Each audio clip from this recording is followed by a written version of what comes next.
Hi, and welcome to the Resistance. I have some tips for you that I learned through my own experiences many years ago.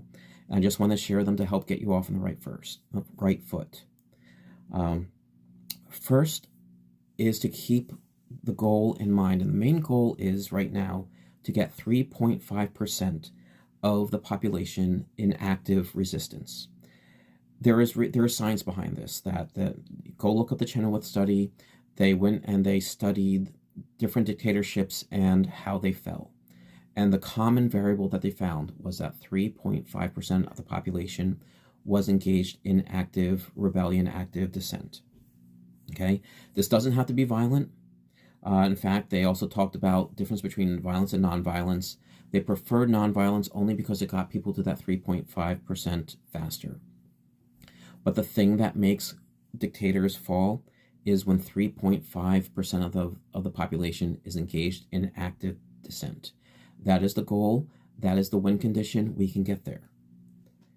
Second thing I want you to focus on, the second tip, is that we need to build local and to get active local and build local mutual aid and support networks. First of all, it is important to get involved in local governments. Local governments give you control over your area, that they can help you to secure resources. They can help you to create zones of safety. The right, they've been trying to take control of the local governments for years. In some places, they've been very successful and done a lot of harm in the process. They've instead created the zones of hazard for certain populations. You can do the same thing to create zones of safety. So do that. Those are the forms of government you're going to have the most ability to take direct control over. The second is, again, we have to also build mutual support and mutual aid networks here. Some of that is going to be for protest and activism supports. Okay, protests are going to need food, they're going to need water, they're going to need art supplies, they're going to need medical supplies. And because the government's not going to fight fair, they're going to need bail funds, and they're going to need jail support. Okay.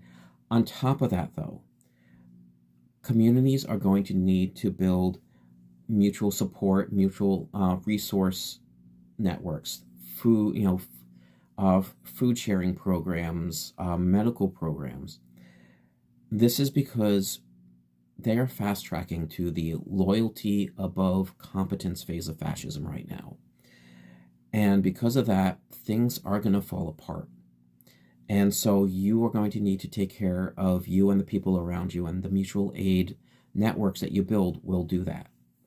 Okay. In addition, government legitimacy comes from the perception of their ability to provide services for citizens. When you are building support networks in a community and taking over that role, you are eroding that legitimacy. And when they start to fail, that further erodes the legitimacy, and that's going to contribute to the fall as well.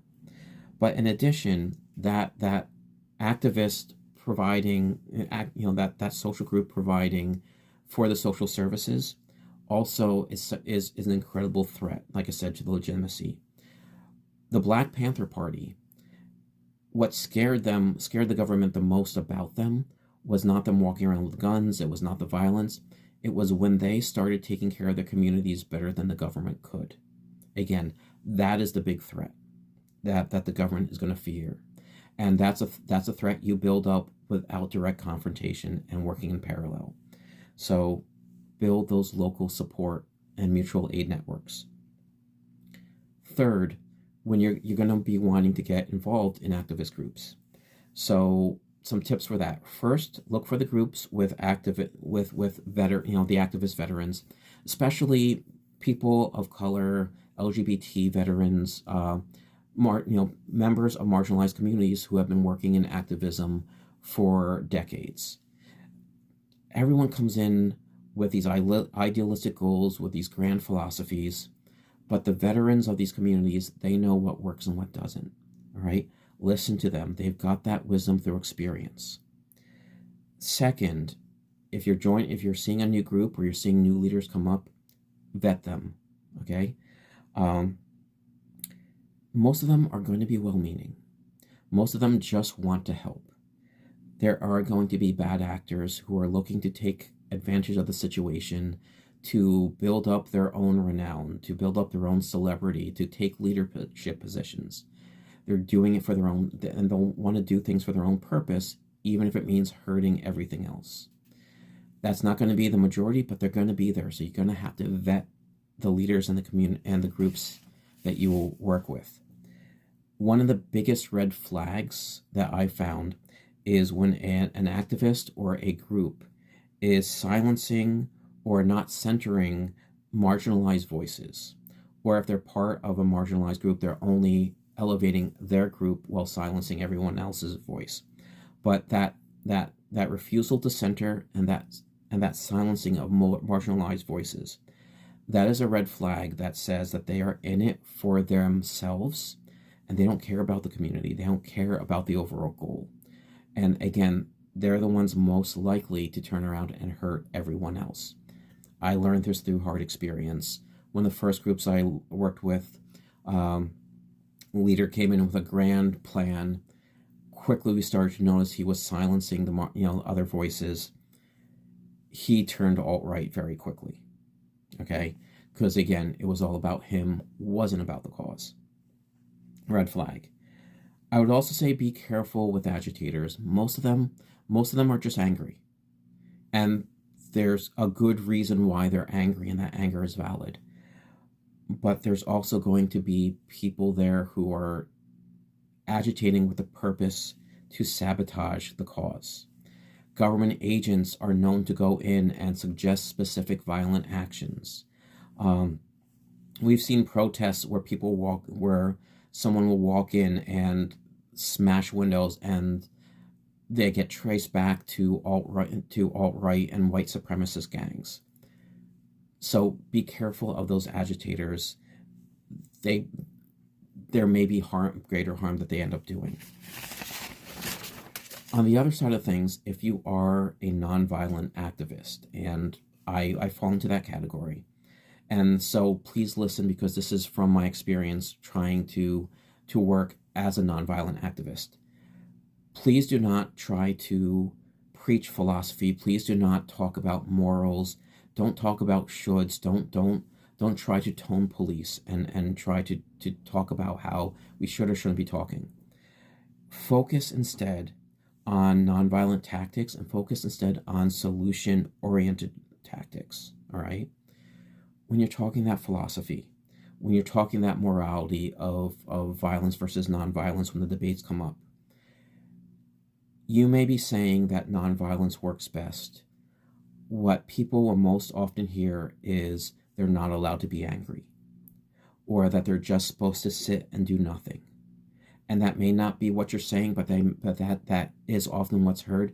And you have to focus on making sure you're being heard the best you can.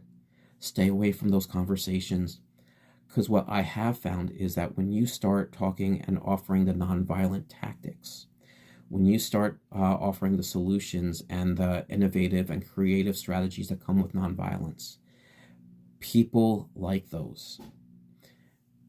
People will agree with those and do those, because in the end, they don't want to be, most of them don't want to be violent. They just want to make sure that they can fix the situation. They want to direct their anger, constructively. So give them their way. Stay away from the morality. That's going to work better. Don't talk about philosophy. Talk about effectiveness. That the philosophy invalidates, the tactics empower. Please remember that. Finally, art, music, and spectacle are going to be your greatest allies. Okay?